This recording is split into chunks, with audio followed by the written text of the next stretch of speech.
मन आज प्रसन्न हो गया।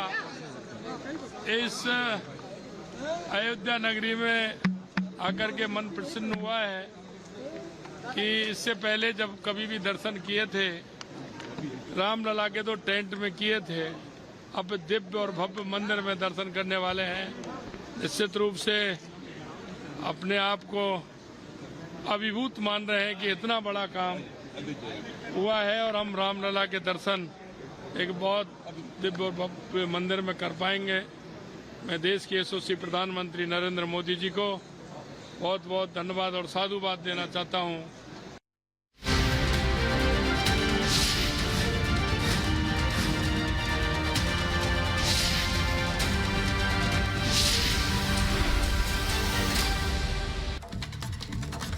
चलिए बढ़ते आगे। पंजाब और कश्मीर के बाद अब सीट शेयरिंग को लेकर इंडी गठबंधन में महाराष्ट्र में रार शुरू हो गई है।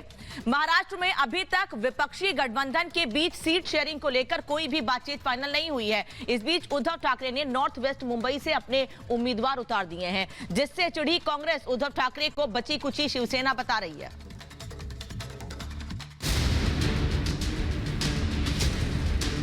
जो बची खुची शिवसेना है उसके प्रमुख आए और उन्होंने अपने उम्मीदवार की एमवीए के उम्मीदवार की घोषणा कर दी। यह गठबंधन धर्म का उल्लंघन है।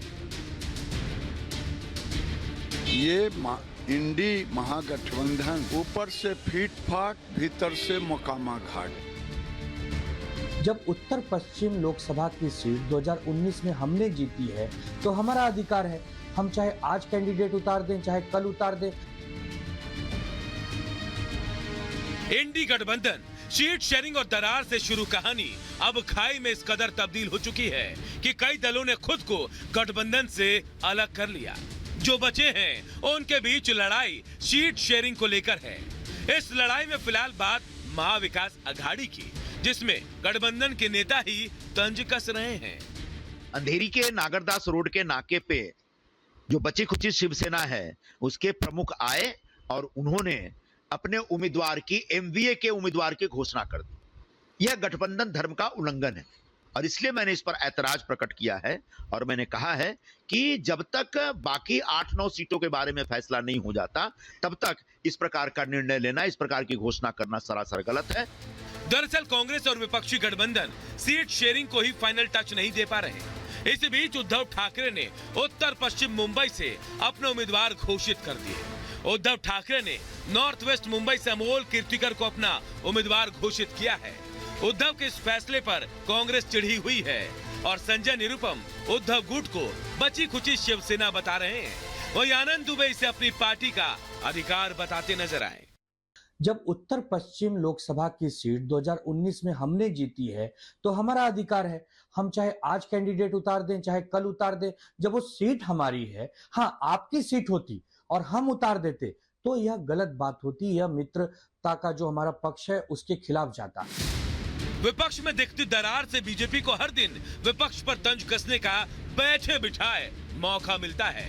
बीजेपी इस गठबंधन को स्वार्थ के आधार पर किया गठबंधन बता रही है। ये इंडी महागठबंधन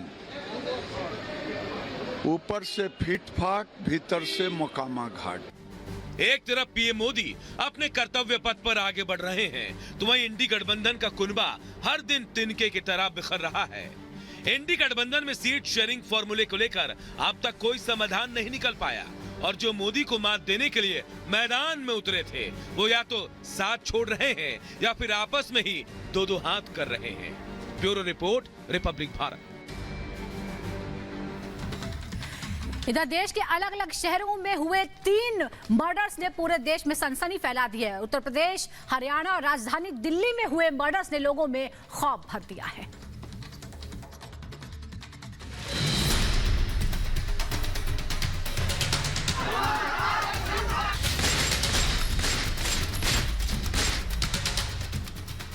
एक नहीं, 2 नहीं, बल्कि 3 मर्डर के खबरों ने लोगों में दहशत पैदा कर दी है।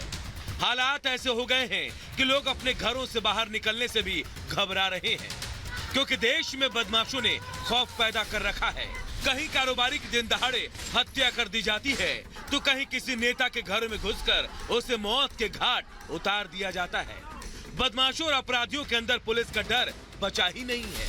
हालात तो ये हो गए हैं कि एक ही दिन में 3 मर्डर की खबरों ने सनसनी पैदा कर दी है।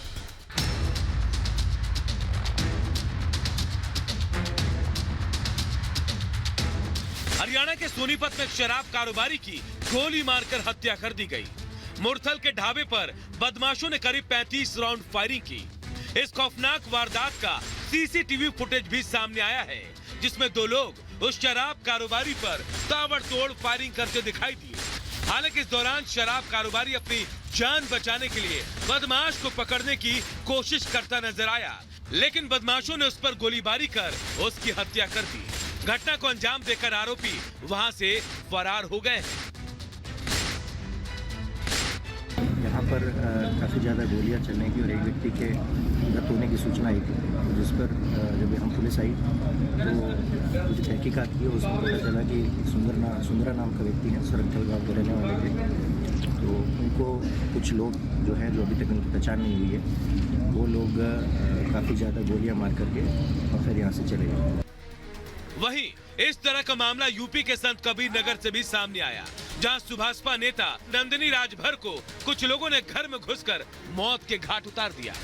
जानकारी के मुताबिक जमीनी विवाद को लेकर सुभाषपा नेता की हत्या की गई, जिससे गुस्साए लोगों ने सड़क पर प्रदर्शन किया। प्रशासन की टीम गांव में सुभाषपा नेता नंदिनी राजभर का शव पोस्टमार्टम के लिए लेने पहुंची।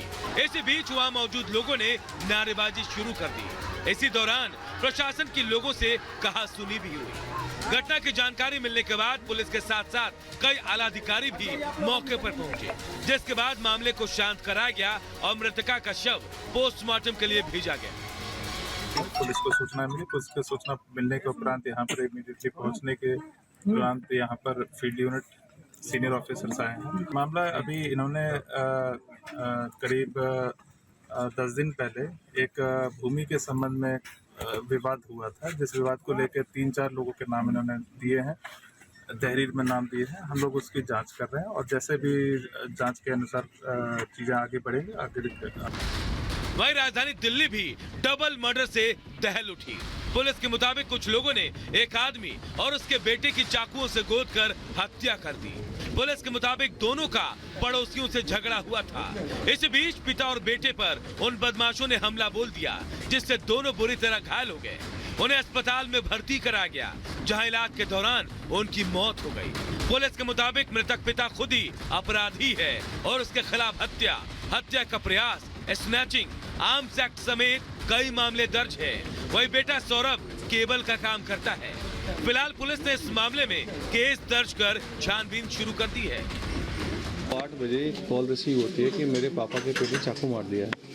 जैसे ही मौके पहुंचते हैं तो मालूम चलता है जय भगवान, जो यहाँ के चिरागदरी का रेजिडेंट है, इसको और इसके बेटे को दोनों किसी ने चाकू मारा है, 4-5 लड़कों ने, और फिर उनको हॉस्पिटल ले गए हैं। वहाँ पे दोनों ब्रॉड डेड हैं।